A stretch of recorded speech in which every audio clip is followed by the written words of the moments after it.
Welcome to OM Report by Andre Alpa, your interview-focused podcast on topics from online marketing to internet startups.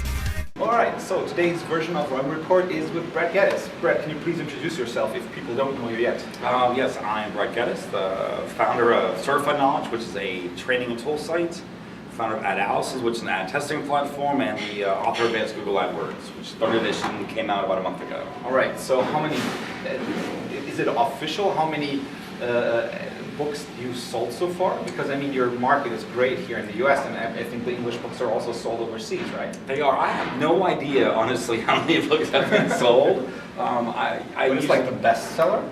It is. It usually stays in Amazon's top like 10,000 book list for several months, and usually it breaks into the top 1,000 or 2,000 for a very niche product book, which is great. Nice. On occasion. So how much do you have to change from edition to edition, like percentage-wise? What would you guess? In this edition, probably 50 or 60%. Wow. It was a huge change. I mean, some chapters changed very little, like introduction to paid search. Right, but then probably the whole site links topic. Well, the entire ad extensions is brand new. All the enhanced campaign stuff is brand new. PLA probably wasn't. PLA didn't exist. Flexible targeting for display did not exist. So like reporting is very similar, but the ways you can target have changed. And it's only 2 years old. The previous version. So most versions change 50 to 60% between versions. Wow.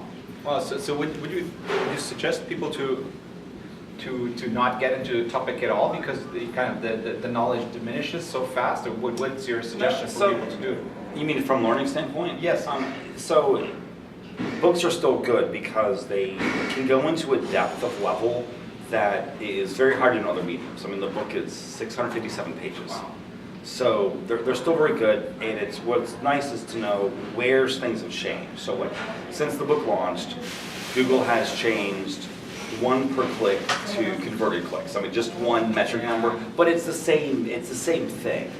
And the principles don't change. What may change is certain actions or screenshots. And I think when you're sitting down with the book, you're kind of in a special kind of mood. And I mean, here at the conference, it's like all powered through, and you have to absorb all the time. And with a book, you can take it kind of a little bit calmer and slower. But it depends how people learn. So like I've got Certified Knowledge is a video training site. I also work with Market Motive and video training. Some people are very visual learners, so video is very good for them. Other people prefer books.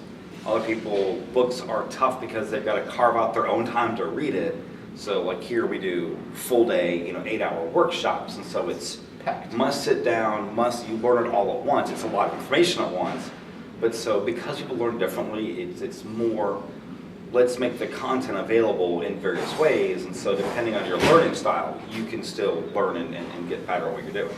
Right. So what do you think, like the average Joe working on their AdWords accounts, what time should they kind of allocate for, just learning, like theoretical learning, and then also experimenting, like doing stuff that they don't feel secure at? Sure. So before anyone should work on an AdWords account, they should really spend probably 12 to 20 hours learning. Just, all these little nuances that if you mess up, you can really screw up your money. And that really is number one. And once you have that base, then it depends more on spend. Because if we're going to spend 1,000 euros a month, you don't need to spend 20 hours a week managing something. That's actually another waste of time. If you're spending 100,000 euros a month, then you better be spending 10, 20 hours a week going through your data. If you're spending $1 million, you better be in it all the time and have a full-time person. So I don't think there's like a true number you can lay out. It's more, how important of a channel is it to you? How fast you're going to grow the channel? And how much are you spending? Because that kind of manages how much you should be investing in it. I remember like when PPC started out, it was, especially AdWords when it started out, it was like the AdWords guys were also working in the kind of at the end of the kind of conversion funnel, where the SEO guys were also playing around. But now it seems that kind of, especially AdWords and PPC guys, they're kind of getting away from that, going to Google Display Network, going into, other PPC opportunities. They seem to be working their way up the channel. Is that just an opportunity, or is it just necessary because working at the end of the channel is just so expensive these days? Or what do you think? Or is that something I'm just misguessing? No, a lot of it depends on marketing goals. Right? So if you're a pure direct response marketer, then you're going to work end of funnel and of course lots of landing page conversion items. But when you look at a lot of industries, there's a lot of touch points before conversion. And so if you don't have those initial touch points on display or higher up funnel words, then you don't get the conversion later on. So as we get better analytics data that shows true attribution management, the fact that someone saw that TV commercial, they did a search on a mobile phone, they saw our ad, they then looked at our site, and oh, that's interesting. They go back to their desktop. Those people actually research again. So now they search from a desktop, they look at it and say, oh, that's interesting, I should learn more, and then they forget about it, but then you're remarketing back to them, and so, oh, you remind them again. Then they look at it and say, okay, I'm ready to buy. Right? And so at that point in time, in that example, your last click was a remarketing click, which means you had to get them there to begin with. And it all stemmed from this initial mobile display, which isn't even connected to the same user because different devices. And so paid search has almost gotten to the point that we're tolerating inefficient spend. Right? So when paid search launched, really new to it, right? It is, right? It hasn't been there all the time, but now it's kind of everywhere. No, and now everybody's branding while doing their PPC. I'm like, what? If you asked a paid search guy, but like 10 years ago, right? Like, what do you think of TV ads? You're like, 5 years ago, come on. TV ads are stupid, right? Like branding's just wasting money, and now it's like there's a reason the company brand, right? I mean, recognition, conversion rates go up, average order value is up, and it's finally the traditional is filtering into paid search, and unfortunately, the whole conversion isn't going up to traditional as much, but and they're realizing there's a larger world they have to play in besides just this. I mean, search is 3.5% of internet time spent. I mean, we want to play the other 96% of people's online lives, right? And that's how you have to do it. So what do you think of the tool industry? It has always been so predominant in AdWords and PPC. What do you think of that? Is there like a limit to what tools can do, and where do you think, what kinds of tools will play a big role in the future? Because sometimes I get the feeling that the tools are becoming so good, they kind of try to make us think that everything can be automated. I don't know, maybe all exaggerating, but I want to hear your opinion. So the tool market, of course, is only as good as available data. So as data becomes more available, tools can get better from that. And so that's where, again, there is no mobile to desktop conversion tool. Right? It doesn't exist, right? And so that's a market that still has to happen. With tool vendors, so most tools don't do things you couldn't do yourself. What they do is they do it in a more efficient time span. So the big question is if this took me 100 hours to do, and I'm paying, and maybe I'm charging $300 an hour, that's $30,000. Is this tool going to charge me $10,000 or $50,000? Right. If it's $10,000, no, I should buy it. If it's $50,000, no, I shouldn't. Tools are going to be more and more important because of their speed of decision making and the ability to compress data. But they will never automate strategy, right? Brand strategy, branding, how a slight tweak to a word affects an ad and affects conversion rates. That's not going to be automated for a long time. So you think that on the bidding end, it's going to be more tool driven, and on the ad creation end, less? Yes. All right. And the ad creation end, you still have tools that help you create lots and lots of ads at once. And testing. Yeah, but you still need the person to say what's the right inputs, right? And so tools with the bad inputs are going to give you bad data, right? And so tool doesn't make decisions. It makes decisions upon inputs. Right. So that human strategy part's not going anywhere. Right. So the task is going to be more like what kind of data can I feed the tool? Where do I get it from? Is it gettable at all? I mean, especially if the mobile trigger, when it goes off, you have to look at where are people, what could have triggered the mobile search, and so on.